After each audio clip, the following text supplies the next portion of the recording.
வாங்க இன்றைக்கான ரெசிபிக்கு தேவையானது பார்க்கலாம். கோதுமை மாவு 1 கப் எடுத்திருக்கேன்.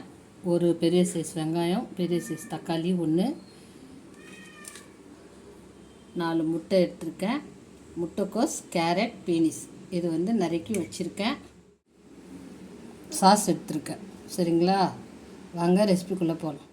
எண்ணெய் போட்டிருந்தேன், சூடாகிடுச்சு. இப்போ வெங்காயத்தை சேர்க்கலாம்.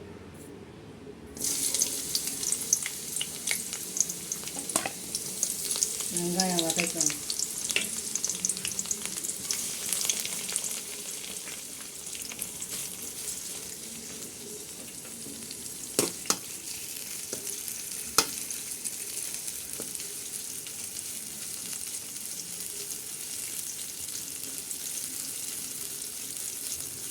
வெங்காயம் நல்லா வதங்கினதுக்கப்புறம் நம்ம தக்காளி போடலாம். மீதியெல்லாம் சேர்த்து கொஞ்சம் நேரம் விடலாம். இது மாதிரி ஆனதுக்கப்புறம் கொஞ்சம் தக்காளி இருக்குல்ல, அதை சேர்த்து அது கூட கொஞ்சம் உப்பு சேர்த்துக்கணும்.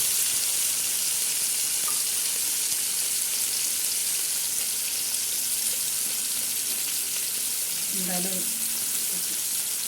போட்டு நல்லா வதங்கணும். நறுக்கி வச்சுருக்க முட்டைக்கோஸ், கேரட் அதெல்லாம் சேர்த்துக்கலாம். சேர்த்து நல்லா வதக்கி விடணும். சரிங்களா,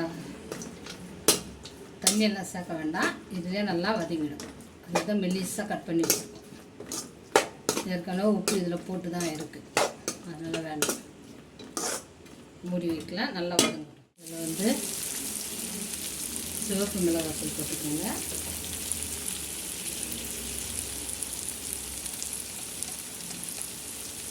மஞ்சள் தூள், கரம் மசாலா. இந்த பச்சை வாசனை இது போட்டோம். நல்லா மசாலாவுடைய வாசனை போட்டோம். ஜாரில் 1 டம்ளர் தண்ணி போட்டிருக்கேன்.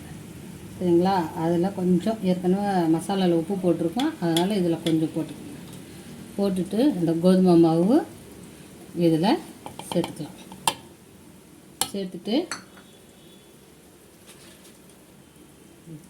அதில் 1 முட்டை சேர்த்து நல்லா அடித்து எடுத்துக்கலாம்.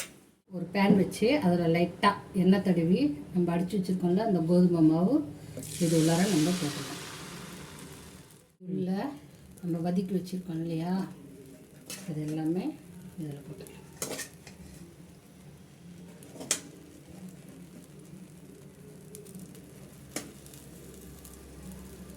இதுலேயே மேலே இது மாதிரி முட்டை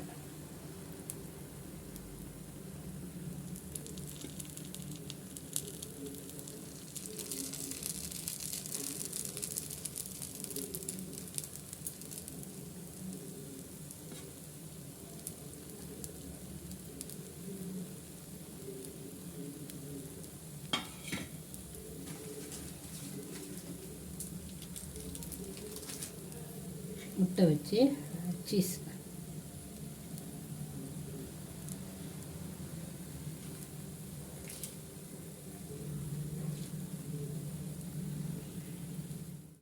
எல்லாம் போட்டாச்சு. இதில் சில்லி ஃப்ளேக்ஸ் இது போடுங்க லைட்டாக.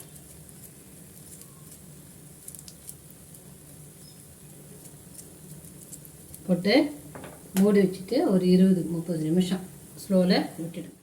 சீஸ் மேலே லைட்டாக சாஸ், டொமேட்டோ சாஸ்.